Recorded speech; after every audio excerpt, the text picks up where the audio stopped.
they can drag me to hell. Pagdating nila dun, ako pa rin yung presidente ng impyerno.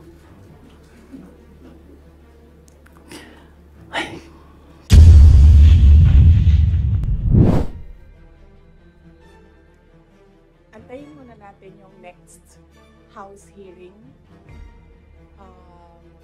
Kasi kailang pa yung mga sinasabi doon for me to answer. So, antayin muna natin yung House hearing before we talk about the House probe. And then sa Quad Committee, hindi pa naman nila nasasali yung pangalan ko doon. But I heard na gusto nilang isali yung pangalan ko doon. So, antayin na lang natin pag nasama na yung pangalan ko doon. And then, sa DSWD-AX, answered by Norman Baloro already. And then, other political issues, sa susunod na natin i-take up. Okay, so wala na tayong pag-uusapan. Tapos na. Thank you. Okay, so, saan ba ako magsisimula? Magsisimula ako sa, you have to bear with me ha. We'll start with 2021.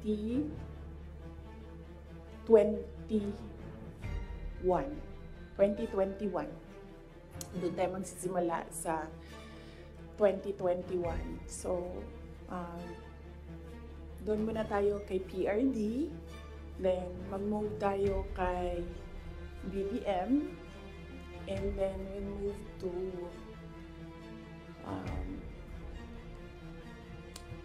Martin Romualdez, and then merong isang person of that triangle, hindi muna natin siya i-mention because I'm waiting for more information coming out doon sa House probe bago ko i-mention yung pangalan niya. And then siguro, a little of confidential funds. Okay? Okay. So, 2021. Kasi madami ang nagsasabi na we are on this road to perdition.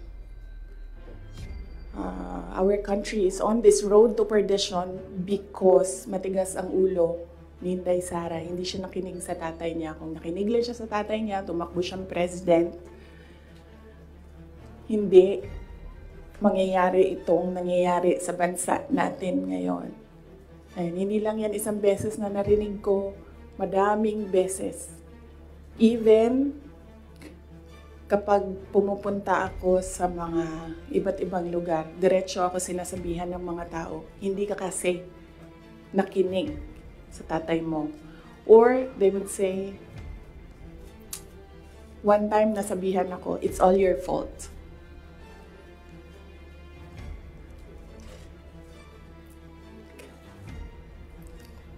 Alam niyo kasi, I don't like talking about my life. I don't like talking about my feelings. I only want to talk about my work. Kaya hindi ako nagsasalita. Pero ganito yung nangyari. PRD never ever asked me to run for president. Yan yung totoo. 7 times niya ako pinuntahan sa bahay ng nanay ko, sa bahay ng asawa ko. Hindi siya talaga nagsabi sa akin na tumakbo ka for president. In fact, sinabi niya sa akin, huwag kang tumakbo for president kasi nanggaling ako dyan, mahirap siya na trabaho, anak kita, naaawa ako sa iyo to go through what I had to go through. Yan ang sinabi niya sa akin, paulit-ulit. And sino ang witness ko to say na totoo ang sinasabi ko? Yung nanay ko. Because sa 7 discussions na yon, nandoon ang nanay ko parati. Nakaupo, nakikinig, hindi nagsasalita. There was only one time, one discussion na nagsalita yung nanay ko. Nilagay ko yung nanay ko doon para makinig siya sa aming dalawa ni PRD. So, on the hindsight, maybe ginamitan ako ng reverse psychology ni PRD, hindi ko alam. Siya lang ang nakakaalam kung bakit paulit-ulit niya sinabi sa akin, huwag ka tumakbo for president. Kung magkaroon kayo ng pagkakataon na tanungin ninyo siya bakit. Another proof na hindi ako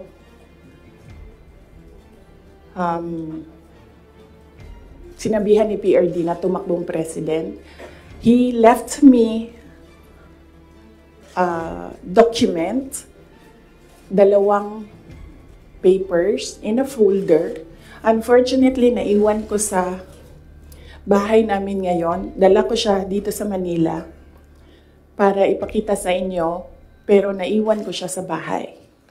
Ang nakalagay doon, so maybe the next time na magkita-kita tayo lahat, dalhin ko siya. You can read, but you cannot take photos. Cannot take videos of the document. Nakalagay doon, in gist lang. Sa left side, nagsasabi siya doon, hindi si PRD. Hindi si PRD ang sumulat nun, ibang tao. Nagsasabi yung tao doon, Sara should not run for any position. Dapat si Bongo ang tumakbong VP. Yun yung nakalagay sa left side na document. Nakalagay sa right side na document, Sara should not run for any position. She should endorse Bongo Rudy Duterte for President and Vice President. So yun yung proof ko. Yun yung dala-dala ni PRD na document nung very last meeting namin. Dala niya yung document na yon. So yun yung proof ko na hindi talaga nagsabi si President Duterte na tumakbo ako for president. And even if nagsabi siya, hindi din talaga ako tatakbo for president. Maaga ako nagsabi sa inyong lahat. Sabi ko, I don't know kung may mga media pa at the time na nandito ngayon. Sinabi ko, wag nyo na muna akong tanungin about the presidency para hindi pa ulit-ulit yung tanong. Antayin nyo na lang January 2021. Pagdating ng January 2021, paalam ko sa inyo ang decision ko. Tatakbo akong president o hindi. And true enough, January 2021, maaga ako nagsabi sa lahat, sa taong bayan, na hindi ako tatakbong president. Unfortunately, hindi naniwala lahat. Kasi sinasabi ninyo, yan yung track ni President Duterte. Hindi ako tatakbong president, hindi ako tatakbong president. And then, nag-substitute siya. But, yes, anak ako ni PRD, and yes, meron kayong nakikita sa akin na nakikita ninyo sa kanya. But I am a different person. Yung mga anak ninyo, hindi yan clones ninyo. Meron yan silang sariling pag-iisip, Meron yan silang sariling kapasidad, meron yan silang sariling damdamin. Yun yung unfortunate part noong announcement ko noong January 2021 na hindi ako tatakbong president. Walang naniwala kasi sinabi nila, gagawin lang niya kung ano yung ginawa ng tatay niya. Hindi. Desisyon ko yun na hindi talaga ako tatakbong president.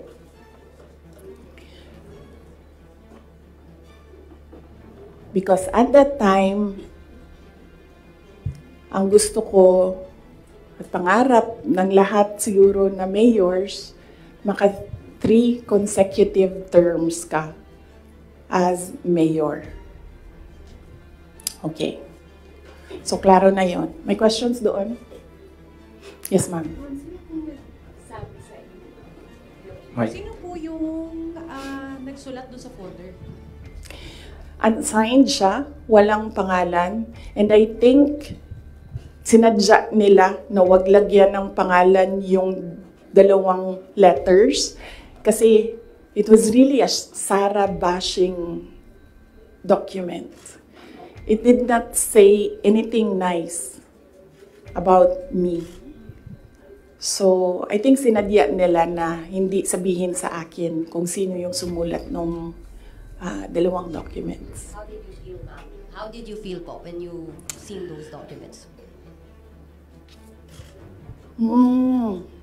Wala naman akong problema sa sarili ko. Alam ko kung anong kakayahan ko, alam ko kung anong kapasidad ko, alam ko kung ano yung kaya kong gawin. So kung ano man yung sabihin nila nung 2 tao na yon, hindi siya nakaka-apekto sa akin. Well, yes, yun. Sige. Sir. Good morning, Michael of Reuters. Ma'am, why are you telling all these details to us now? What's the context? Ang context nito is the sit-down that I promised everyone.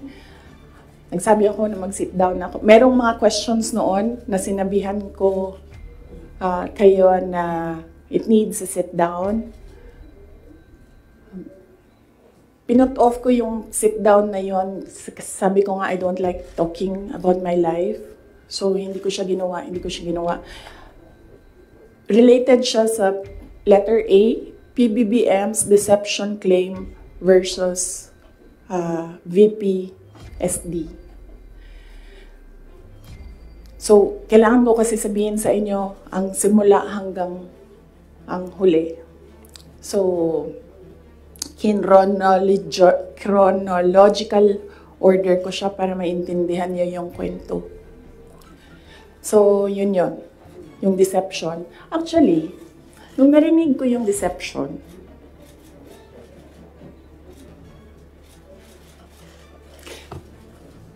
naisip ko pa, hindi ko na siya sasagutin. Kasi, for the love of God, presidente ka na. Importante pa ba yung nararamdaman mo?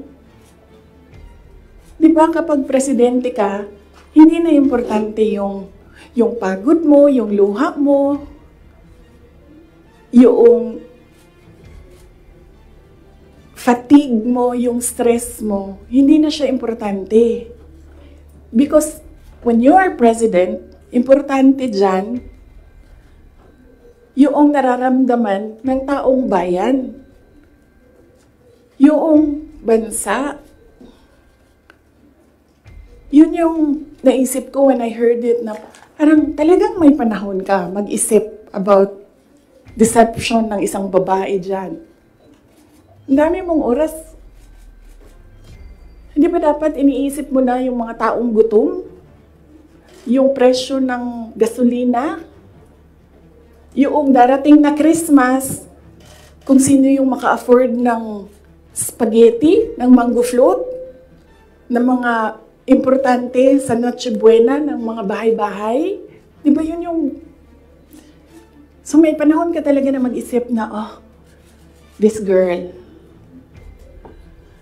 So, inisip ko, hindi ko nasasagutin. Sandali lang ha, hindi ako nagko-cocaine, pero sa sobrang lamig niya na yung sipon, sir, mangingi ako tissue.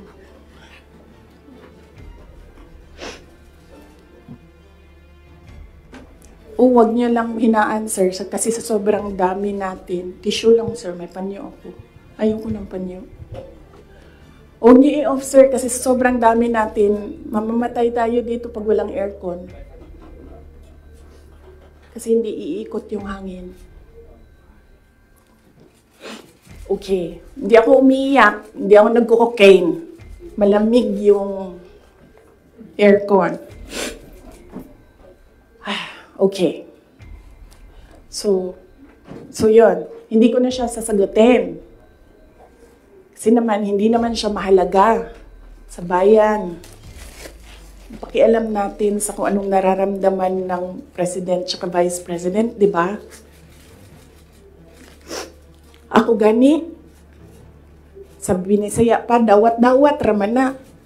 Di ba? Dawat-dawat rana. Ako, ginatira ko nila kada adlaw. I am a subject of a Mega Millions PR attack. I am a subject of a House Committee hearing.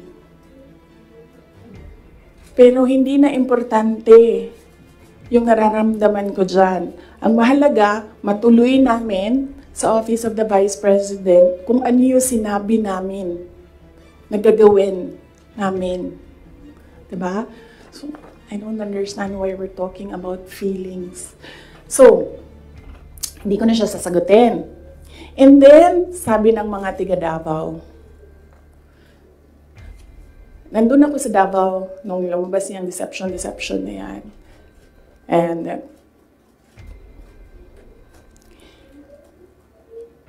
iba-iba na yung reaction ng mga tiga Davao. And lahat, hindi maganda yung reaction. Yawa na siya na'y nangilad, siya pa'y nang budol, siya pa'y bagagnaw, nga musulti, nga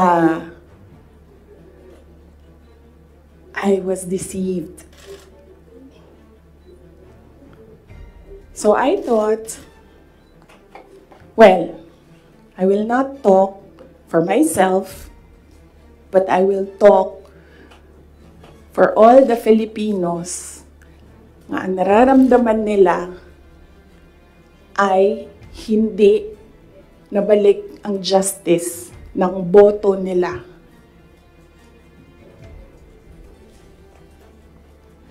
So, yan yung context. Mahaba ng context. Okay?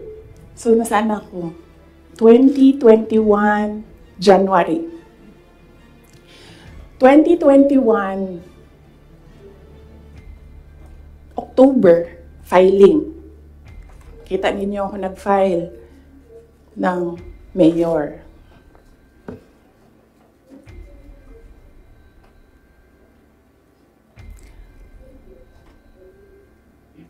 Mayor talaga yung tatakbuhan ko. Masakit sa akin na naririnig yung mga tao na we are disappointed in you. Kasi sa pagtakbo ba, dili man gud na siya kanaganing kung ingnan ka sa mga tao nga, daganday mo, dagan na lang ka. Muna-una po daw ka. Mundagan ko, o presidente, ingani ang may tabo. Nagkaroon ako ng SWOT analysis para lang takbo o hindi. Diba? Lahat ng pumapasok sa opisina ko when I was mayor, meron akong paper nakahati ng ganyan. Okay, ikaw, you give me a pro and a con. You give me a positive and a negative running for president. Ganyan yung ginawa ko. And unfortunately, mas madaming negative kaysa sa lumabas na positive. And honestly, sa totoo lang, sabihin ko sa inyo, ang number one doon na positive, ganito lang.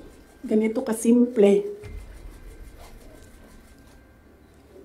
Pangarap ko magkaroon ng effigy na sinusunog. Totoo yan. Because I feel na parang, wow, sino ba sa inyo, sino ba sa atin ang ginagawa ng effigy? Diba? Sino ba sa atin ang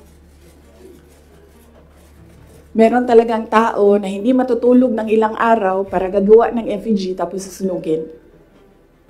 Diba?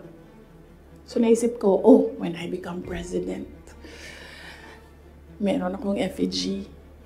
And susunugin nila and magpapapicture ako doon. Kasi hindi lahat ng tao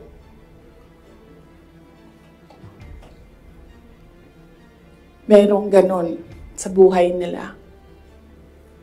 And then another positive was, mapupuntahan ko na lahat ng sulok ng Pilipinas. Makikilala ko na lahat ng mga tao, mga kababayan ko sa Pilipinas. Mapupuntahan ko lahat ng mga bansa na madaming Pilipino na nagtatrabaho doon, na tumutulong sa ekonomiya natin dito sa bansa.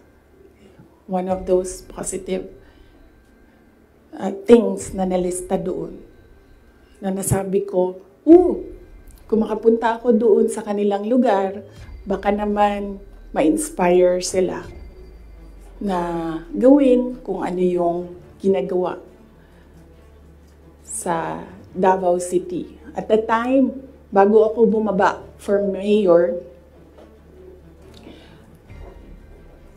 Davao City, nabayaran namin yung utang ng Davao City. 0 ang utang ng Davao City. Number 4 kami sa competitiveness across the country among all HUCs. Number 8 kami sa pinakamayaman na syudad. Insurgency-free kami. Ang dami naming awards. If I remember the number right, 117 awards ang 2016 namin until 2022. Ang mga recognition namin sa lahat ng ginawa namin sa Davao.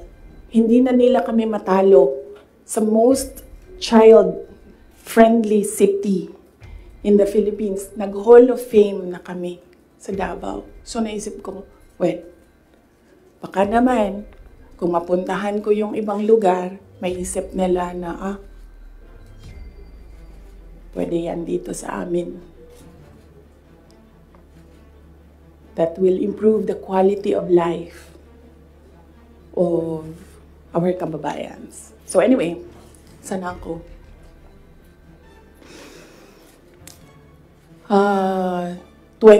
October, nag-file ako. Pagdating ng late October, after deadline ng filing, tumawag sa akin si Senator Amy Marcos. Sabi niya sa akin, pwede ka ba tumakbong Vice President? Sabi ko sa kanya, alam mo, hindi ko pa narinig, ever, na sinabi sa akin na tumakbo akong Vice President. Sabi ko, bakit mo ako nire-request ngayon na tumakbong Vice President? And I'm happy that she was honest enough to say, kasi matatalo kami ni Lenny kung hindi mo dalahin ang Bisaya. It was very straightforward. Now, it was all about winning, sinabi niya sa akin. So sabi ko sa kanya, Bisaya naman day ang ato ang giistoryahan dinhi. Tawagan ninyo si Bato de la Rosa. Ask him to slide down to VP. Tumatakbo siyang president.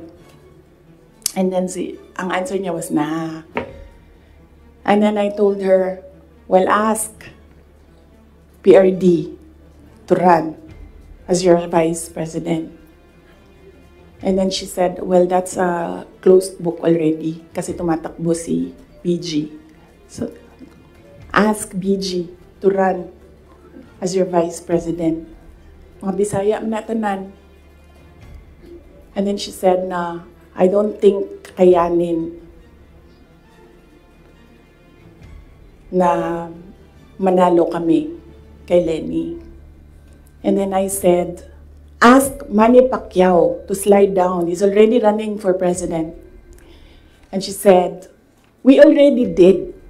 And Manny Pacquiao told us that God asked me to run for president. So how can you argue with God? Totoo yan. I don't think she will deny that. Very straightforward naman si Senator Amy Marcos eh. Mainit na siya ngayon.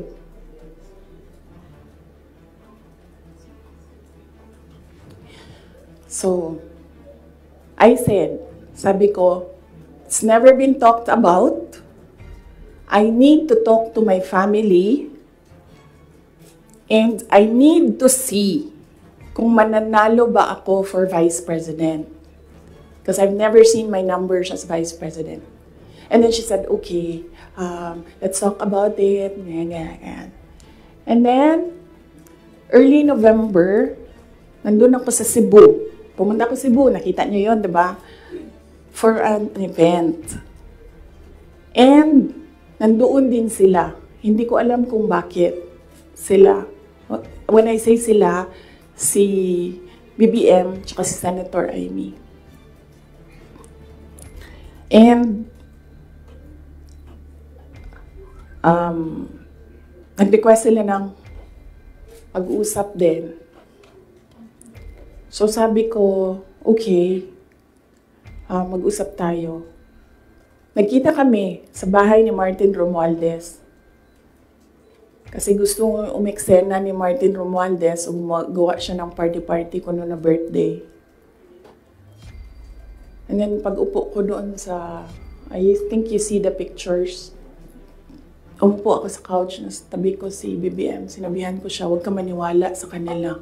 Huwag ka maniwala sa mga taong nagsasabi sa iyo na tatakbo akong president. Hindi ako tatakbong president, sinabi ko na yan.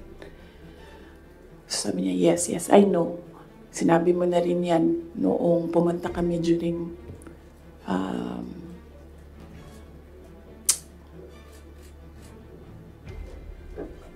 birthday ko. May 29 nata sila pumunta sa Davao. So okay na yun. And then we had another meeting na wala na si Martin Romualdez. Kasi, hindi naman talaga siya kasali. Sinisiksik lang niya yung sarili niya.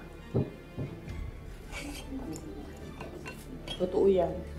Ito yan. Papunta tayo kay Martin mamaya. Gusto nyo? Tawag sa kanya ng mga kasamahan niya doon sa house, Tambi!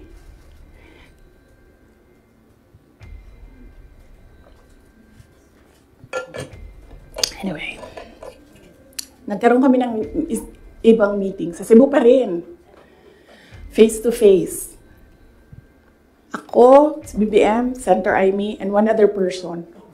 He's a private citizen. Hindi ako nagpaalam sa kanya na sasabihin ko na nandoon siya. So may isang tao pa doon who can say that this really happened. So sabi ko, again, I've not seen my numbers. Kung mananalo ako. Sabi ko, okay lang sa akin tumakbong vice president. Sabi ko, number one, siguro man ma-reduce konti ang disappointment ng mga tao sa hindi ko pagtakbong president. I think may intindihan na nila. And ito na lang yung i-offer ko sa kanila mag-vice president ako. Number two, madaming big ticket projects. Si PRD. Sa build.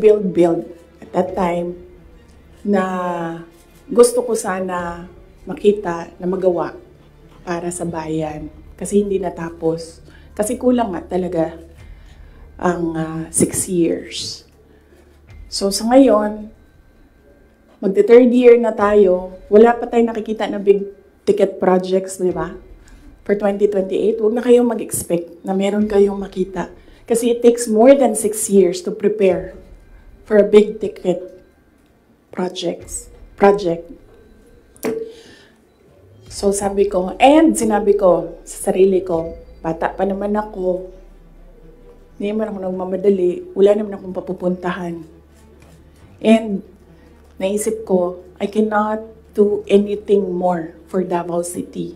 Number 4 na kami. Naisip ko, I don't think kaya ko siya i-elevate to number 3, number 2, number 1. Hanggang dun lang yung kaya ko gawin. So, ibibigay ko sa iba, maybe they have more ideas, more innovation para mapagawa nilang number 3 ang Davao sa buong Pilipinas.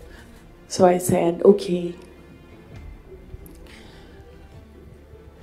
I need to see my numbers. Sabi nila, okay, we can do a quick and dirty survey. Sabi ko, oh, sige. Sabi ko, gawin nyo. And then you come back to me kung ano ang mangyayari. So, nagpagawa sila, and then tinawag nila ako. Sabi nung nag-survey, ito yung survey, okay naman, sabi nung nag-survey, wag lang kayong maghiwalay, mananalo kayong dalawa. Ito yun. Hindi pwede mag-picture, pero pwede ko ipakita sa inyo mamaya. Kinoveran lang namin yung mga private citizens dito sa photo na ito. Ito, pinresent yung survey. May cover lang yung mga tao na private citizens. Ang nandito, Senator Amy, Governor Claude Bautista, Congressman Claude Bautista, former Mayor Luigi Quisumbing, Attorney Vic Rodriguez, Inday Sara, the infamous Vice President BBM Sandro Marcos. Pwede nyo tingnan mamaya. Bawal mag-picture ha. Okay. So sabi ko, okay, balikan ko kayo, kausapin ko pamilya ko. Kinausap ko, mama ko. Kinausap ko yung dalawa kong kapatid, si Paulo at si Baste. Umupo kaming 4. Sabi ko, takbo akong Vice President, ito yung mga rason. Sabihin niyo sa akin, bakit hindi ako tumakbong Vice President? Wala man sila sinabi. Ang sinabi lang ng mga kapatid ko, anong matulong namin sa iyo. And then sabi ng nanay ko, okay, sige. And then, sumulat ako ng letter. In-address ko kay PRD. Sinabihan ko yung kapatid ko, si Baste. Kinausap ko siya. Sabi ko sa kanya, kaya mo ba ang gawing number 3 itong Davao City? Kaya mo bang saluhin? Kasi kung hindi mo gusto, di mo pa kaya, hindi ako tatakbong Vice President. Sabi ng kapatid ko, kaya ko, gagawin namin. Okay, tumakbo kang Vice President. So sabi ko sa kanya, okay, we're okay with you. Pakidala nitong sulat kay PRD. Sabi ng Baste, ginanon doon ng PRD, and then ginanon niya. And then he said, no, wala na akong masasabi dyan. So,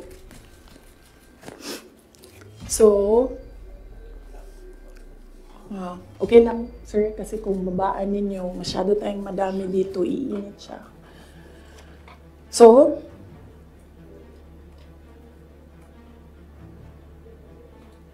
tumakbo ko ang Vice President, alam na natin lahat yon. Ginawa ko yung kampanya. Alam na natin lahat yun. Okay? So, no. Hindi ko sinuway. Hindi matigas ang ulo ko.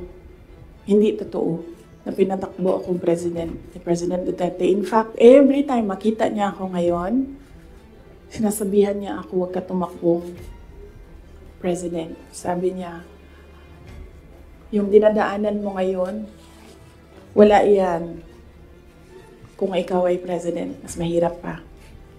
Sabi niya, mawa lang ako sa'yo. May heart pala siya. So, klaro na yan. Hindi ko kasalanan that we are on this road to hell. Hindi ko kasalanan kung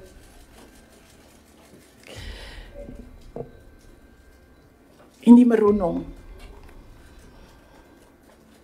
Kasi kung alam mo naman na may kakulangan ka, bibilisan mo yung gagawin mo para mag-catch up. Hindi ka naman uupo lang doon na parang, may kakulangan talaga ako, ganun talaga. Hindi ganyan. So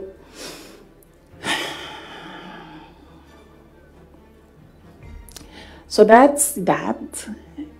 And then, ito na kami ni Mr. Deception.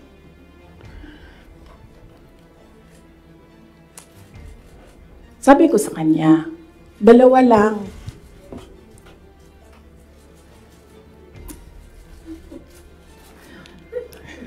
Para pantay.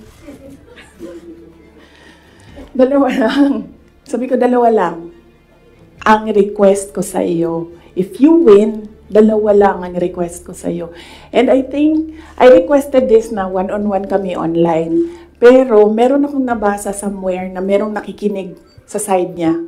Kasi nag-post yung taong yun. Pero yun yung request ko at the time. Kami lang 2. Sabi ko sa kanya, pag nanalo ka, 2 ang hingin ko sa'yo. Unang-una, yung trabaho ko. I want to work sa security sector. Kasi there will never be development kung hindi solid ang security backbone mo. Hindi ko sinabi sa kanya yan. Pero,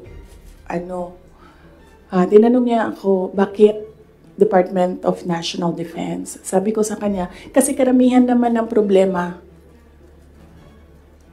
ng insurgency, ng terrorism, nandyan yan sa Mindanao. Kinalakihan ko yan, naiintindihan ko siya.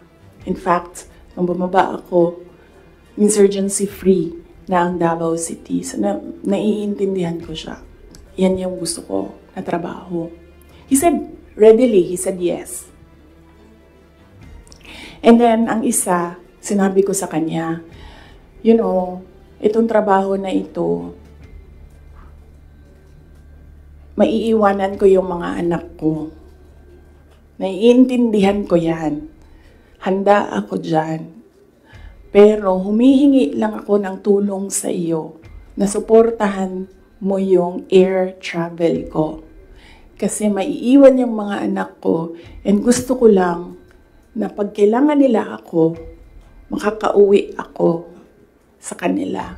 Kasi itong mga bata na ito, lumaki sila sa akin. Since birth hanggang nag-decide sila na hindi na sila tatabi sa akin sa tulog. Nasa akin sila gabi-gabi. Except pag wala ako sa bahay dahil sa trabaho. So, pag sa bata kasi, hindi naman niya maintindihan na, anak, I have to consecrate myself into the service of the nation. Hindi mo naman pwede sabihin sa bata yun, hindi maiintindihan yun. So sinabi ko sa kanya, supportahan mo lang yung air travel ko because I need to go home to my children. Kasi kahit na Vice President ako, gusto ko pa rin na maalala nila na nandyan yung nanay nila dahil sa loob ng bahay, Hindi naman Vice President tingin sa akin ng mga anak ko. Just plain, Mama, may kailangan ako. Mama, may problema ako. Sabi niya, yes. Dalawa lang yun. Sabi niya, yes. In fairness, hindi siya yung nag-umindi sa DND. Hindi totoo yan na hindi binigay sa akin. Binigay yan. Nung nanalo na, sinabi ko na ito dati, ulitin ko lang. Nung nanalo na kami, nakita ko yung boto.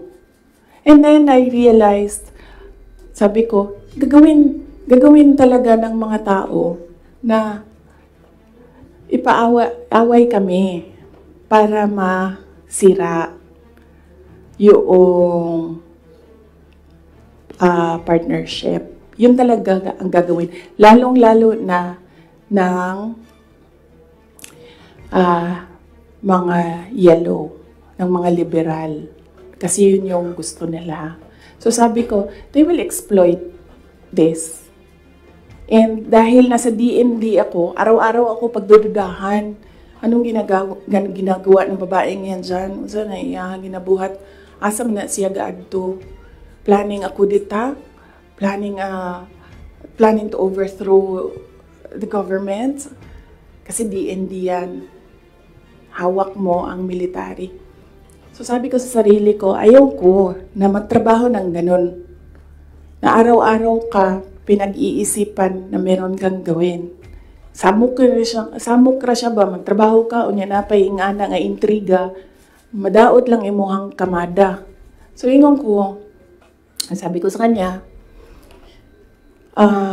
pwede ba ako lumibat sa education? Kasi 3 naman yung plataforma ko. Mapayapang pamumuhay, trabaho, edukasyon. So sabi ko, pwede ako lumipat ng DepEd. Sinabi ko din sa kanya kung bakit. Ayaw ko na intrigahin ako. And then he said yes. So napunta ako sa DepEd. And then the other one, sabi ko, supportan mo yung air travel ko. Sabi ko, di na nangyari yun. Pinilit namin, hindi na natupad yun. Isang beses sinabihan ko siya. Sabi ko, pwede ba sabihan mo yung 250? Kasi ako ang priority. Hindi ikaw. Kasi yan yung usapan natin. Kasi naiintindihan mo, di ba? Na meron akong maliliit na anak. Kasi sinabi siya, do I have to tell them? Na semi-British accent. And I said, of course. Kasi presidente ka, ikaw magsabi. So, hindi na. Isang beses. And then one time, priority daw si Lisa. Hindi ko alam kung anong trabaho niya para sa bayan na ito. And then one time, priority daw si ganyan. So, I said, okay. This is,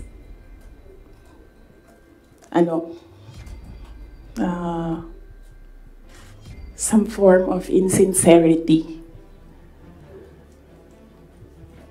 Okay, wala naman problema yan. Maliit na bagay lang yan kasi akin. Problema ko lang naman yan. Di man yung problema ng bayan. Problema ba ng bayan? Paano ako babiyahe? Di naman. So, maliit na bagay. Ako na gagawa ng paraan para ako maging nanay. Hindi na ninyo problema yan. Maliit na bagay lang yan. Okay. So, that was that. That was personal sa aming dalawa. And then, dito na tayo sa DepEd. Alam niyo na yon, diba? Sinabi ko na sa inyo. Ang budget ng DepEd. Question? Yes, ma'am. You said for around 11:14 a.m. Hindi ko kasalanan na we're in this road to hell. Hindi ko kasalanan na hindi marunong.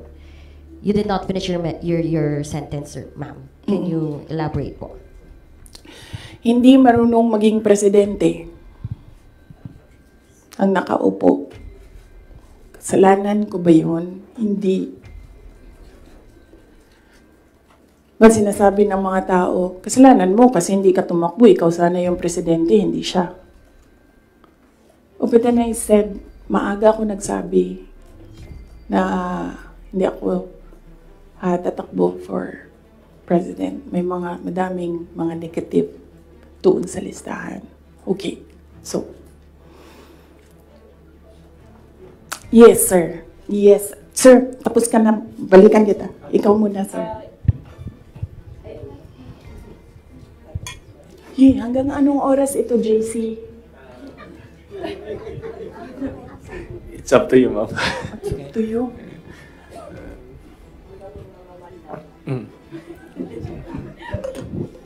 Okay. Madam VP, with all this revelation that, ayun nga, meron kayong mga request kay President Bongbong Marcos in case he wins, which is he won. And of course, yung conversation nyo with Senator Amy Marcos. Ngayon ba, do you regret teaming up with President Ferdinand Marcos during the 2022 elections? Alam mo, inisip ko yan. Naisip ko na yan. And then naisip ko kasi, ganito. Sila yung tumatakbo, diba? Tumakbo si BBM, tumakbo si Lenny. So, either lang naman sa kanila yung mananalo noon. Tapos mayor ako ngayon. Imagine natin, parallel world na either sa kanila ang president and then ako ang mayor. So I'm sure, lahat ng mga nakapalibot sa kanila, magtitingin pa rin sila sa akin doon sa Davao City. Hahabulin pa rin nila ako doon sa Davao City because tinitingnan nila. Yung mga nakapalibot sa kanila, wala na yan silang pakialam kasi president na sila, di ba? Pero yung mga nakapalibot sa kanila, may pakialam. Kasi sila yung tumitingin ng future. Sila yung tumitingin ng 2028. And then, meron akong realization yan because ang nagsabi sa akin yan, si former Senate President Manny Villar. Sabi niya, wala kang kawala dyan. Saan ka man magtago, saan ka man pumunta, hahabulin ka nila kasi tinitingnan nila ang 2028. So, I don't regret running for Vice President. Kasi imagine nyo, kung mayor ako, tas hinahabol nila ako ngayon. Diba? Napakadali nila ako i-suspend. Napakadali nila ako kasuhan. Napakadali nila ako tanggalin sa pwesto as mayor. Ngayon, hindi nila ako matanggal.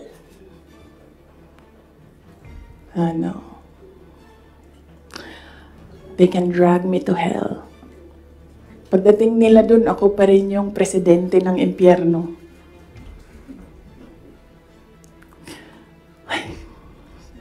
Yes. Jason? Yes.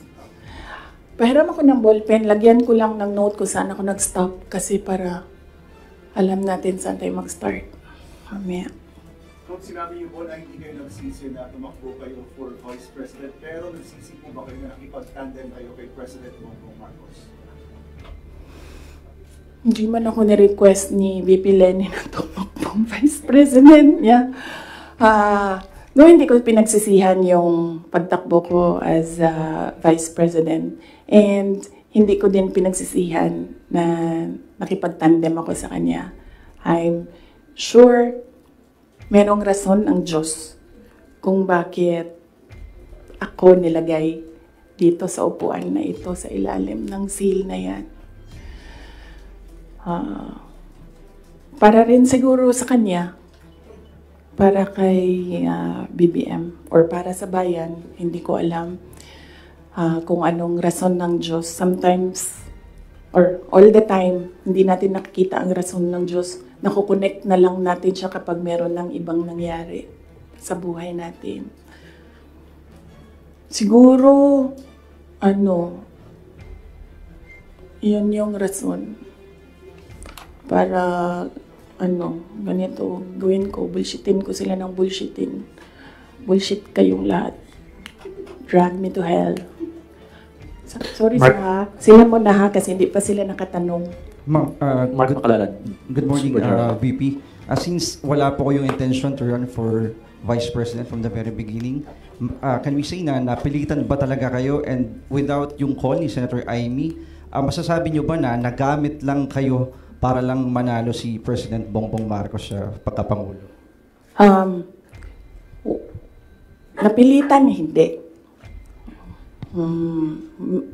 Very rational yung decision making ko sa pagtakbo as Vice President. Sinabi ko kanina. Ganon din ginawa ko. Nilista ko yung positive, nilista ko yung negative. Nandun yung positive, sinabihan ko yung pamilya ko, tell me the negatives. So, ano yung isang tanong? Nagamit.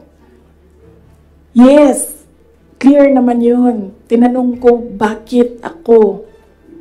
And then she said, matatalo kami ni Lenny kung di mo dalhon ang mga Bisaya. Kaya nagbigay ako ng options. Bisaya tanan. Dolorosa, Bongo, Manny Pacquiao. And then she said na hindi kakayanin. Except for Manny Pacquiao, hindi naman siya nagsabi na hindi kakayanin. Ang sinabi lang niya, nag-refuse si Senator Manny Pacquiao. So, of course, ginamit nila ako para manalo sila. Obvious naman yun. Gusto niyo makita yung survey? Hindi ko siya dala. Pero next time dalhin ko, and then pwede kayo tumingin pero hindi kayo pwede magpicture.